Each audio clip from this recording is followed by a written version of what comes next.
Last time on Doodly Squatch. I drew a big picture, and I needed several parts. Welcome to part 2 of my big old spooky doodle, and talking about childhood fears and things. So let's just jump right in. Here we go.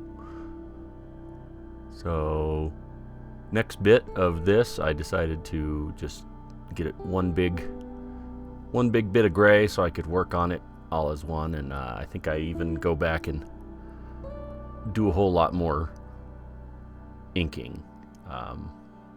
Wanted to take my time on this one. Okay, so foreshadowed it enough. Let's talk about my mom's lamp. It's been a long time coming. I had to do some research because every time I want to talk about this thing or when I tell people about it, I can never find images. It's a difficult one to find. So I don't know the exact backstory. I'll get more of this from my mom later. But this lamp was something my mom got before I was born. And as I understand, she painted it.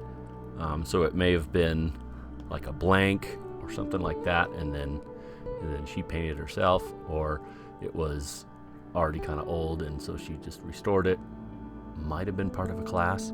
I don't know. Something like that. Anywho, so the lamp was from a company called Apsit Brothers, and they specialized in these statues or lamps that had characters like built on them, that sort of thing.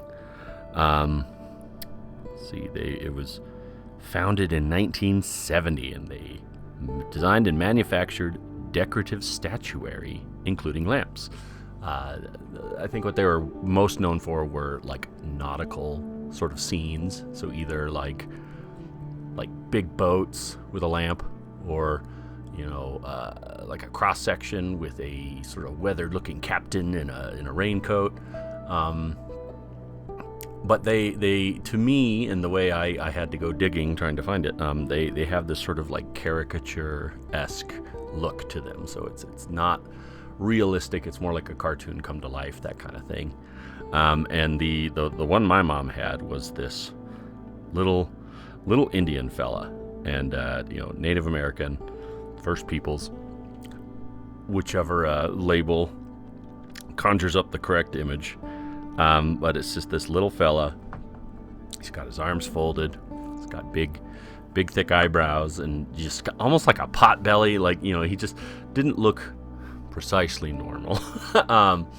And I have an image that I found on the interwebs of what the OG one looks like. So editor, you can pop that in, and then I have an image where you can see the one my mom had in the background. So CSI enhance, there it is. Buh. Anywho, pardon me. So the way my mother had this painted, his skin was a lot darker, and he had like grayish hair. So to me, he looked like a chief, like an older part of the tribe, that kind of thing. Oh, goodness gracious! Sorry, I've got the coughs. Now, understand that my experience with Native Americans at that age, we're talking early 90s, was like Peter Pan, Gumby, Ernest Goes to Camp. It was a very satirical view, I would say, of Native folks. So it was, rather skewed. Very, a lot of like that kind of stuff. And I know that is not a kind depiction now, for sure. But that plus my viewing of Old Chief Woodenhead early on in life gave me a healthy fear for statues of Native Americans. So you can see where the dots are beginning to connect. My mom had this lamp in her sewing room to begin with, and later on it was in my bedroom, at the edge of my bed, like to where I could see the top of the lamp down by my feet. I was on the top of a bunk bed, and it just scared me. And I remember having fairly vivid nightmares about it. The one I remember most was when it was in my mom's sewing room, which was down the hall from where I slept. To get to the bathroom, I had to walk past this room, and I felt like I was always having to like quickly zip by it or sneak by it or reach around and pull the door shut. I just didn't want to see the guy. And in this dream, I was in the act of doing that, and these long, stretchy limbs grabbed a hold of me, akin to like in Poltergeist when the boy's clown toy gets a hold of him, because as I recall, the limbs had stripes on them, so it's a kind of a mixing of genres going on in my dreams. But I remember getting a hold of me, spinning me around to look into the room, and his eyes being enormous, like bulging out of the lamp, and just pulling me in, and and me waking up just terrified. And it's interesting because my mom remembers me being scared of that lamp, that sort of thing, and my memory of what happened to the lamp is spotty at best. Suddenly it was gone. Mom says it broke, but I don't know the full story. I wouldn't be shocked if me sleepwalking destroyed the lamp or something, because that thing just it bugged me. It was crazy.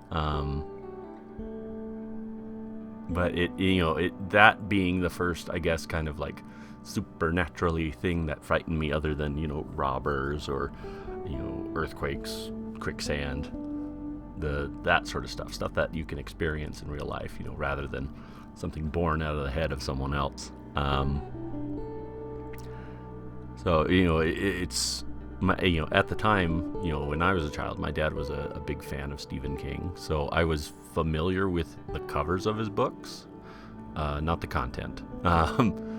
The original run of the It miniseries, the 2-part miniseries they played, that came out when I was, I think, 5 or 6. So I remember seeing that, pieces of that at least. But prior to that, I didn't really have any experience with his stories other than just the covers of his books.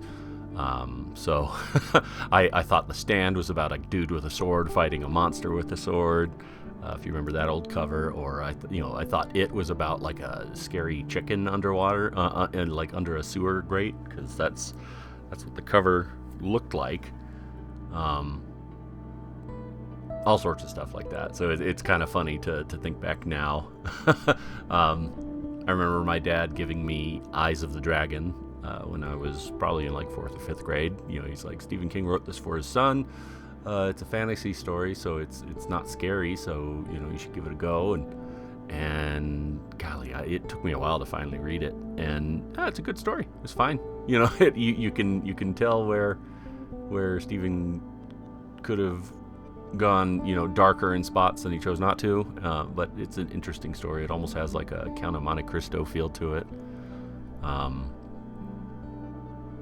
What else? And then in my own journey, I discovered R.L. Stine while I was in grade school. That's when his Goosebumps series was starting to come out, and I read every one of them.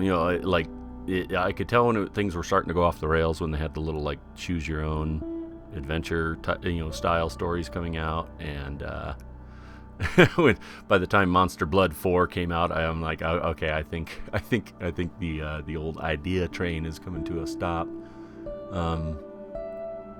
But having since learned more about what R.L. Stine's experience was with Scholastic, it's almost like, these were like obligatory stories where it's like, well, I'm under contract, so fine, here's your story, here's your darn story. Enjoy the, ooh, I turned into a chicken, or my neighbor is a monster. No, in fact, we are monsters. But I don't know. I still enjoyed them. I honestly did, and I remember always wanting to sign up for the like Scholastic, like book of the month thing, because it appeared as though you would get the R.L. Stine books early. That wasn't the case. They were just advertising, but in my head, I'm like, golly, it'd be fun to get a hold of that book before, it's supposed to come out, so I can actually read it and not have to go to Walmart and look for it and that sort of thing. And then R.L. Stine is still making stuff, and was even making other series unbeknownst to me, being a younger guy. His Fear Street series, and then he made the Ghosts of Fear Street, which was like almost like a Fear Street for younger folks. And I remember the first story from that one had to do with like playing like hide and seek, and you wanted to hide from, you were essentially hiding from a ghost, and if you found you were dead. And it was a lot more like dark and graphic, and that really drew me in. So again, I love scary stuff, and I think the sort of early scary things from my childhood imprinted on me enough to make me be a big fan of it. And so I think I'll spend part 3 of this. I'll be talking about some of my favorite horror movies or books, media, that sort of thing. But if you guys have anything you'd like to suggest, or questions or concerns, feel free to like, comment, subscribe, and hit that notification bell. And I will see you guys in the third and final part of this here video.